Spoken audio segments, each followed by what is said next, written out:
মরুভূমির রুক্ষ প্রান্তরে অবলা প্রাণীর সঙ্গে মানুষের গভীর ভালোবাসার এক বিরল দৃশ্য সম্প্রতি সামাজিক যোগাযোগ মাধ্যমে ব্যাপক সাড়া ফেলেছে।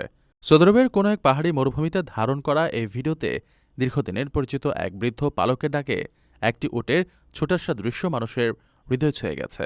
ভাইরাল ভিডিওতে দেখা যায় গাড়িতে বসে এক বয়স্ক আরব উটপালক দূর থেকে তার পালিত একটি মাদি উটকে ডাকছেন। বেশ কিছুদিন পর প্রিয় মানুষের পরিচিত কণ্ঠস্বর শুনে উটটিও ব্যাকুল হয়ে ছুটে আসে গাড়ির কাছে। অবলা এই প্রাণীর এমন আকুলতা দেখে বৃদ্ধ আর গাড়িতে বসে থাকতে পারেননি। দরজা খুলে তিনি নিচে নেমে আসতেই উটটি পরম শান্তিতে তার মাথা এলিয়ে দেয় বৃদ্ধের গায়ে। তিনি অত্যন্ত স্নেহে উটটির গায়ে হাত বুলিয়ে আদর করতে থাকেন। জানা গেছে ছোটবেলা থেকেই এই উটটিকে পরম যত্নে বড় করেছেন ওই বৃদ্ধ। মাঝখানে বেশ কিছুদিন তাদের মধ্যে দেখা হয়নি। দীর্ঘ বিরতির পর প্রিয় পালককে কাছে পেয়ে উটটির এই আবেগঘন আলিঙ্গন আবারও প্রমাণ করেছে যে প্রাণীদেরও গভীর অনুভূতি রয়েছে।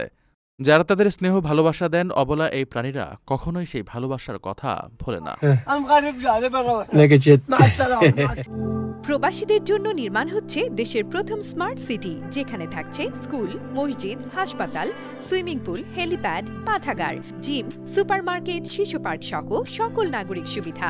মাত্র ৩০ লাখ টাকা বিনিয়োগে মিলছে আকর্ষণীয় ফ্ল্যাট। প্লাটিনাম ইনভেস্টরদের জন্য ঢাকা বিমানবন্দরে ভিআইপি প্রোটোকল সুবিধা। বিস্তারিত জানতে যোগাযোগ করুন স্ক্রিনে দেয়া হোয়াটসঅ্যাপ অথবা ইমো নাম্বারে।